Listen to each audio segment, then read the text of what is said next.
નમસ્તે દર્શક મિત્રો,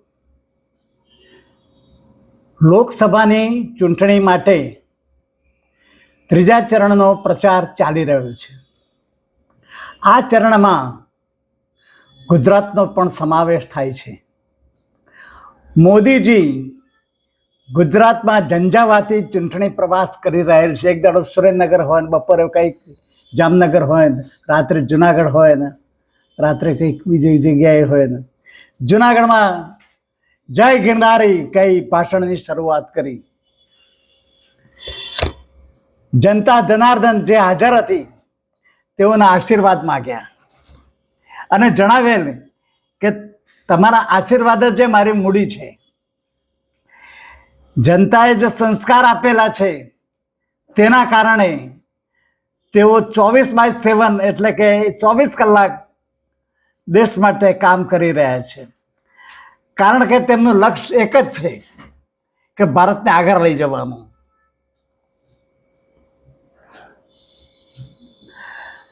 તેઓએ જામનગરમાં કહ્યું કે આટલો બધો ઉત્સાહ 2014માં મેં કદાપી જોયો નહોતો.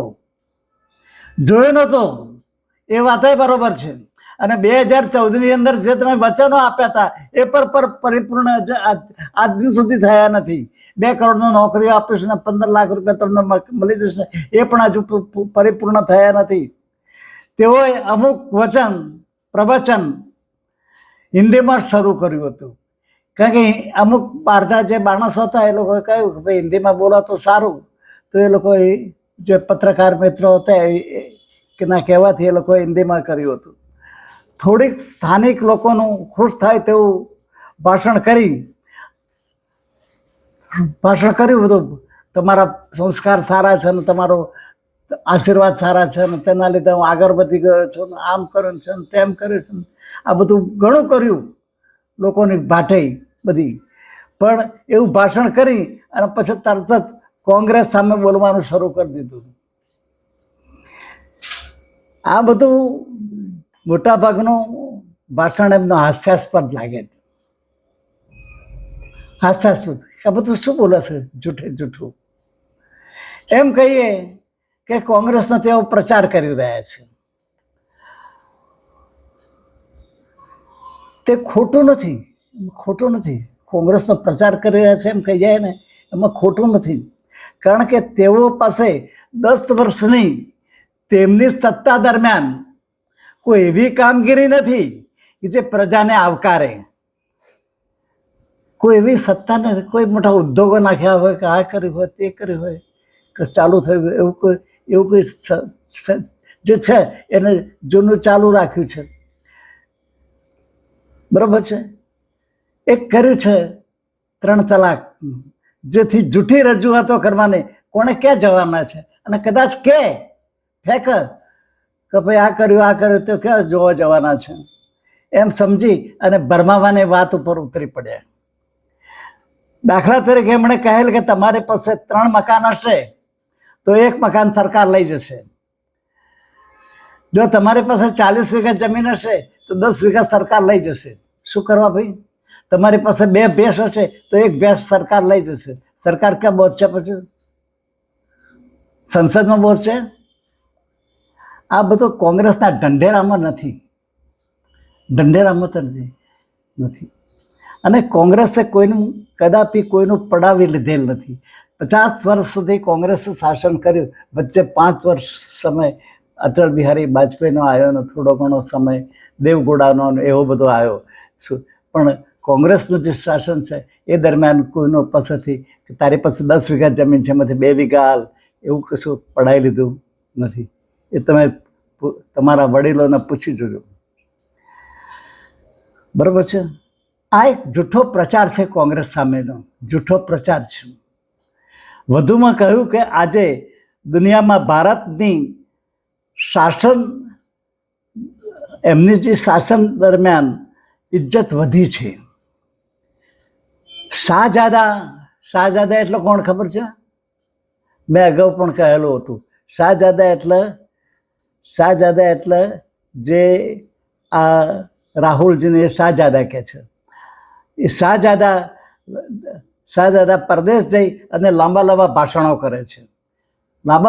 કરે છે, પણ રાહુલજી બ્રિટનમાં જાય છે એ વાત સાચી છે.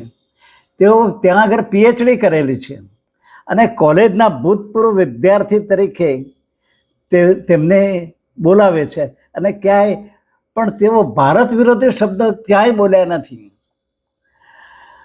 અને મોદી સાહેબને મારા અગાઉના એપિસોડમાં પણ જણાવેલ છે કે શાહજાદા કોણ, કે જે લાખો રૂપિયાનો સૂટ પહેરતો હોય અને મોઘાદાટ વાહનો વાપરતો હોય તે, કે પછી પેન્ટ અને બુસ્કોટમાં ફર્યા કરતો હોય, એ પ્રજાએ નક્કી કરવાનું છે. આમાં શાહજાદા કોણ? અને શાહજાદા કહેવું એ પણ એક જાતનો ગુનો છે. એ આ ચૂંટણી આયોગ ઊંઘે છે, શાહજાદા ના કહેવાય. આઝાદી સમયે વિશ્વમાં ભારતનો નંબર 6 હતો. આ મોદી સાહેબ કહે છે, હું નથી કહેતો. 6 હતો અને એને કોંગ્રેસ વાળા 11મા નંબરે લઈ ગયા અને એ પછી 5મા નંબરે લાયા. શું કરવું? અને હવે પછી એના પ્રથમ નંબરે લઈ જવાના છે મોદી સાહેબ. એવો એમનો સંકલ્પ છે. અને સંકલ્પ કે ભારતની અર્થવ્યવસ્થા પહેલા નંબર ઉપર લાવી દઈશ અને ભારતે કોઈની પાસે હાથ લંબાવવાની જરૂર. અરે પણ અત્યારે હાલ દેવું છે, દેવું 3 ગણું વધી ગયું છે. એ દેવું પૂરું કરો ને, હાથ લંબાવવાની વાત પછી કરજો. માથા ઉપર છે એ દરેક વાસીઓ, ભારતવાસીઓના માથા ઉપર જ દેવું આવે છે. એ ચૂકવું પછી વાત કરો. મોદી સાહેબ, આપને નથી લાગતું કે 80 કરોડ માણસોને તમે 5-5 કિલો અનાજ આપો છો, એ એમની ગરીબાઈ બતાવે છે? આટલા ગરીબો છે તો એ લોકો, એમના શિક્ષણનો પણ અભાવ હશે. શૈક્ષણિક પછી ક્યાંથી એમને કંઈક આખું બ્લોક બદલ્યો હોય કે ચલો ભાઈ આટલા માણસોને શૈક્ષણિક રીતે આપણે આગળ વધાર્યા અને આટલા માણસોની 25 કરોડને આપણે આપીએ છીએ, એમાંથી 20 કરોડ થયા, એમાંથી 15 કરોડ થયા અને એ લોકો એમને પોતે રીતે જીવી શકે છે, તો વાત તરફી છે. એમ કે છે મોદી સાહેબ કે કોંગ્રેસનો મેનિફેસ્ટો એક તરફી છે. એમણે તો એ તો કહે છે કે જેવો હાથમાં લેવા ગયો કે મારા હાથ ધ્રુજવા મળે, કારણ એમાં ફક્ત વિભાજન છે. અરે વિભાજન નથી. કોંગ્રેસમાં અલગતાવાદીઓ અને આતંકવાદીઓને બચાવવા કોંગ્રેસ હાજર હતી, એમ એ કે છે. મોદી સાહેબે છેલ્લા 10 વર્ષમાં પાકિસ્તાનથી આવેલા આતંકવાદીઓ અને અહીંના આતંકવાદીઓથી કેટલા હુમલા થયા અને કેટલા શહીદ થયા, જવાનો કેટલા શહીદ થયા, એનો આંકડો આપશે પ્રજાને? અગાઉના જે 10 વર્ષોના થયા એના કરતાં આ આંકડો ડબલ હશે. અને પંડિતો જે ત્યાંથી કાશ્મીર છોડી અને ભારતમાં આવેલા છે અને ક્યાં આગળ એમને ટેન્ટની અંદર રહે છે કે ગમે તેના રૂમની અંદર રહે છે કે એવું બધું કરી એમના દુઃખ અને દર્દના ભાવ પૂછ્યા છે કે તમે કેવી રીતે રહો છો, તમે કેવી રીતે તમારું જીવન નિર્વાહ ચાલે છે? ના, એ નહીં પૂછવાનું અને વાતો કરવાની. મોદી સાહેબે મુફ્તી મોહમ્મદ સઈદની પક્ષ સાથે સત્તા જોડી અને ભોગવી કાશ્મીરમાં. તો આ સંબંધ બાંધ્યો કેમ? શા માટે? સત્તા માટે. અને પરદેશથી સીધા આવવાના હતા મોદી સાહેબ. નવાઝ શરીફના ત્યાં ઘેર જઈને બિરયાની શુક્ર ખાધી, જમવા બેસી ગયા.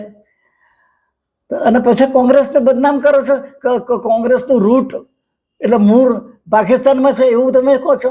અરે ભાઈ, પાકિસ્તાનની અંદર તો ઇન્દિરા ગાંધી નતા ગયા, નવાઝ અમારા કોંગ્રેસના કોઈ નેતા નતા ગયા.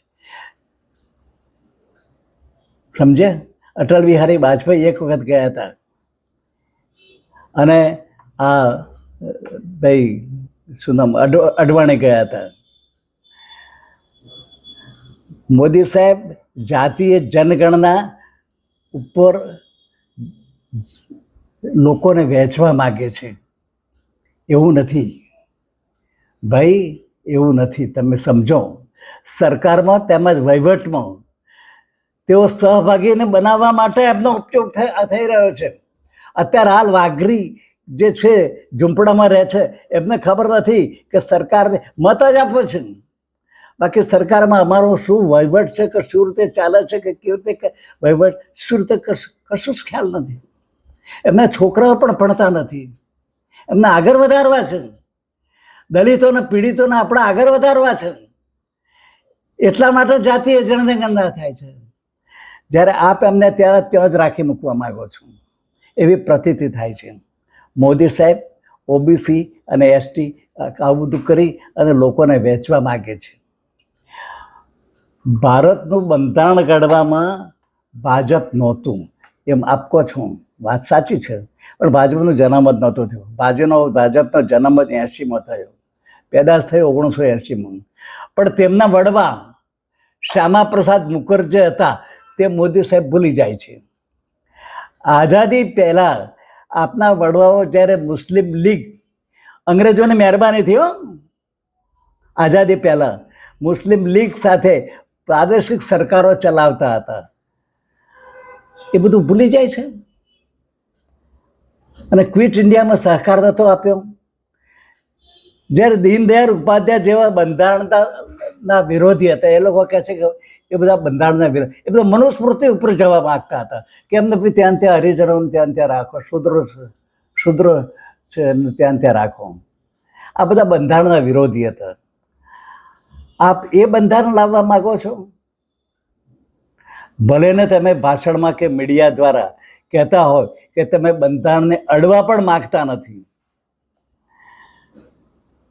પણ આપના માણસો કહે છે, હેગડે ને બધા, કે 400 ને પાર જવા માટે મુખ્ય કારણ એ હતું કે બંધારણ અમારે બદલવું છે અને RSSને પણ બદલવું છે.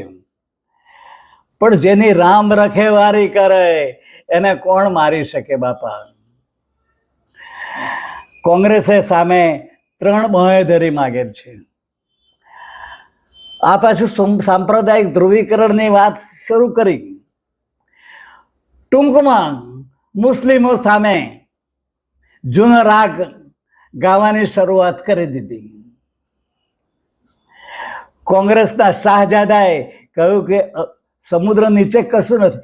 ભાઈ હકીકતમાં શું છે કે સમુદ્ર નીચે ભગવાન નથી, સમુદ્ર એ જ ભગવાન છે. જ્યાં જુઓ ત્યાં ભગવાન જ છે. દ્વારકાધીશ તો ત્યાં આગળ બેઠેલા બિરાજેલા છે મંદિરના. લાખો ભક્તો, એમના કરોડો ભક્તો ત્યાં આગળ દર્શન કરવા માટે આવે છે. બરોબર છે. અને આપે જોયું, પૂજા કરી તો કોની કરી એ તો સમજાવો છો. અને એ બધા દ્વારકાધીશ મંદિર છોડીને ત્યાં આગળ પાણીમાં ગયા છે અને ત્યાં આગળ પૂજા કરીએ છીએ. આપે ઋષિ મુનિઓનો અપમાન કરેલા છે. જગતગુરુ શંકરાચાર્ય કહેલે કે અધૂરા મંદિરમાં પ્રાણ પ્રતિષ્ઠા ના થાય, પણ તમે કહ્યું ના માન્યું. દ્વારકાધીશનું કે રામનો કોંગ્રેસે કદાપી વિરોધ કરેલ નથી.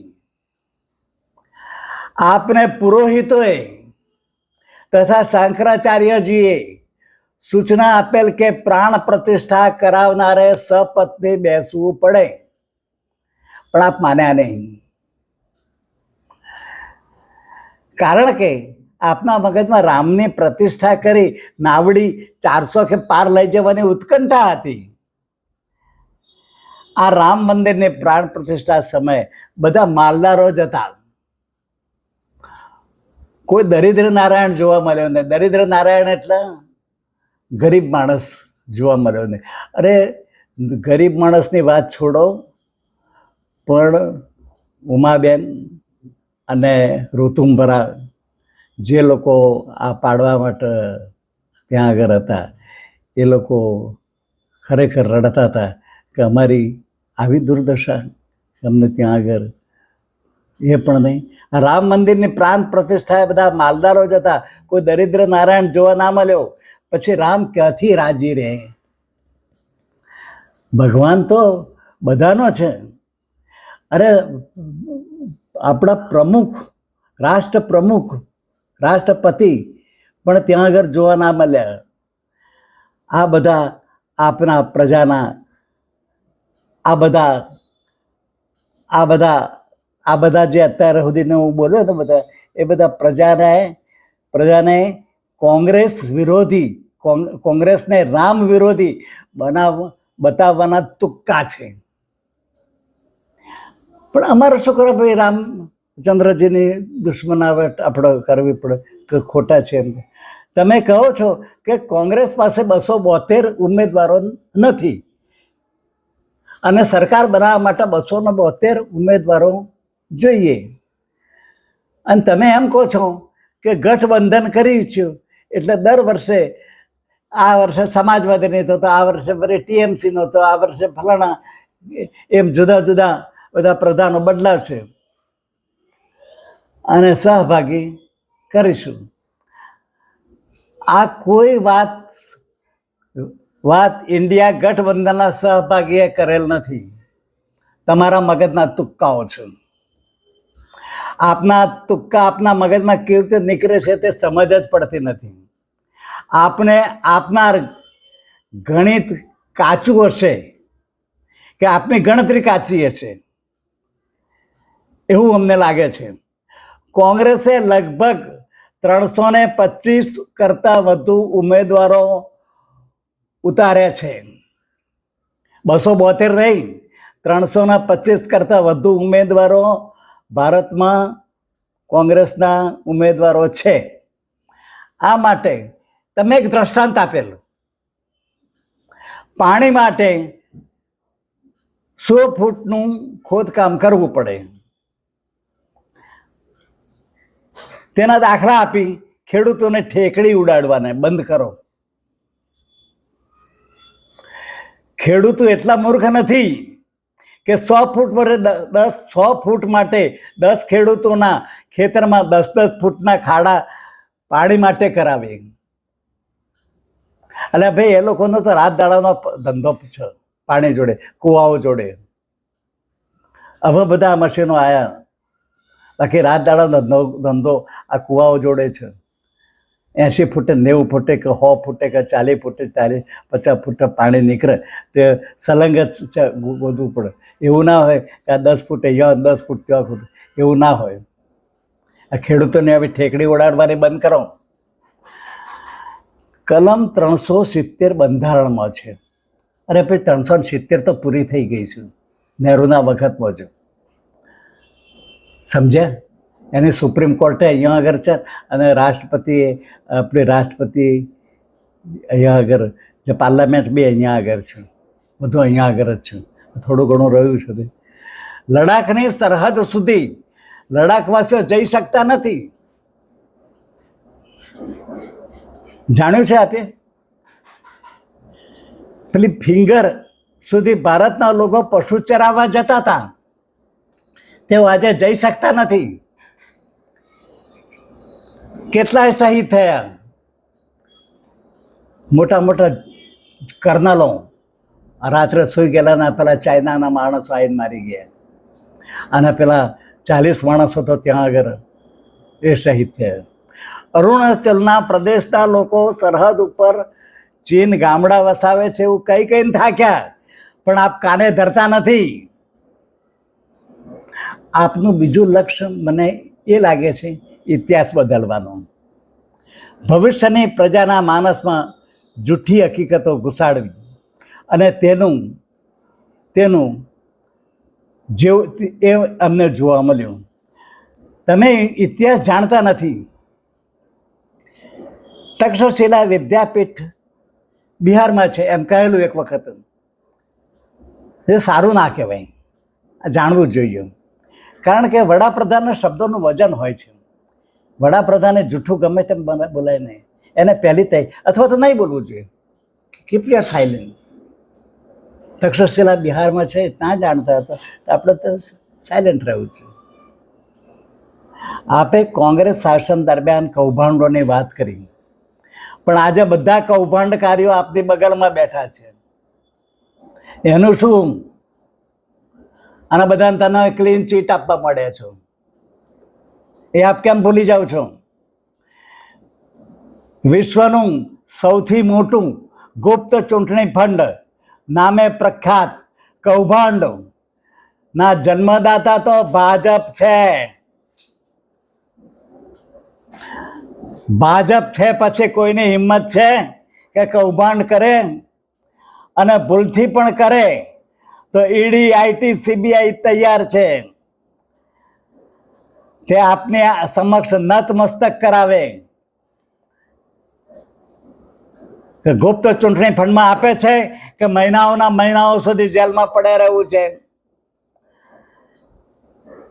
છેલ્લે એટલું જ કહેવાનું કે પ્રજા સમજી વિચારીને આ ત્રીજા ચરણની અંદર મતદાન કરે. જૂઠાણાઓને બહુ માનશો નહીં. આજે આટલી જ વાત, બસ, મારે વધુ કહેવું નથી.